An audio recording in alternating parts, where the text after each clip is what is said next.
Bom, no Brasil, patentes podem ser quebradas para suprir demandas urgentes dentro de um tempo determinado. Nós vamos entender melhor conversando com a doutora Lívia Barbosa Maia, professora de pós-graduação da PUC Rio de Janeiro. Professora Lívia, muito bom dia. Essa licença compulsória, ela tem um prazo determinado? Até quando a gente vai poder usar essa ferramenta para poder ajudar a população?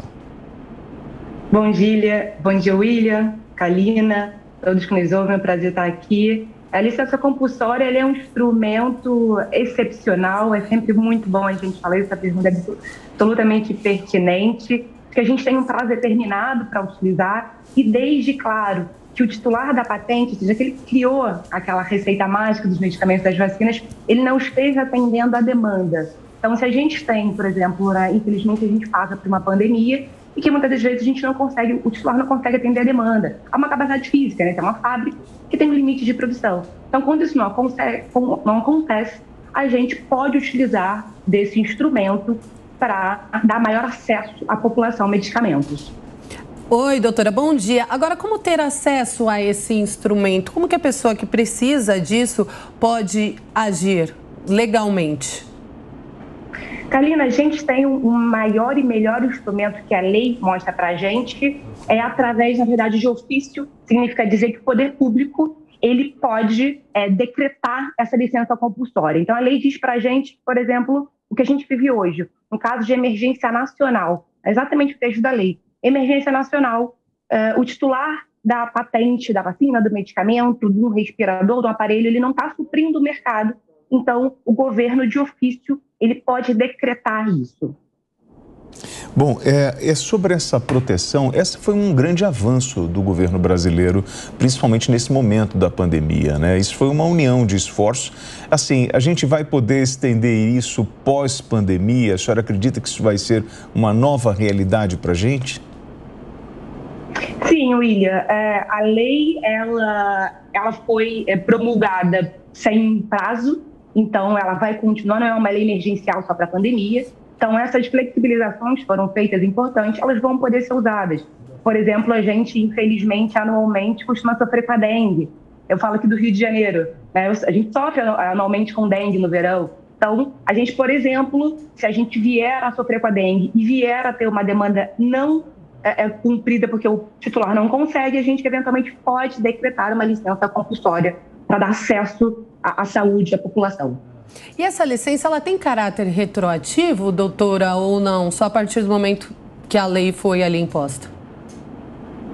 Não, a licença vale quando o poder público a decreta. A gente está falando do caso de emergência nacional, que é um dos casos de licença compulsória, ela vai valer a partir daquele momento em diante.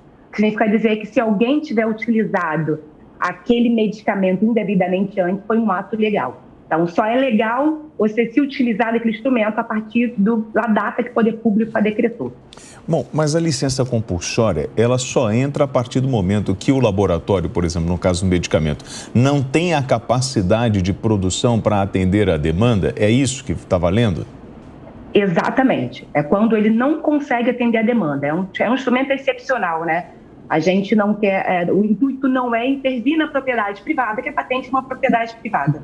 Mas simplesmente a gente ponderar os interesses que são, de um lado, o acesso à saúde e de outro, a propriedade daquele que inovou e trouxe esse medicamento para a população.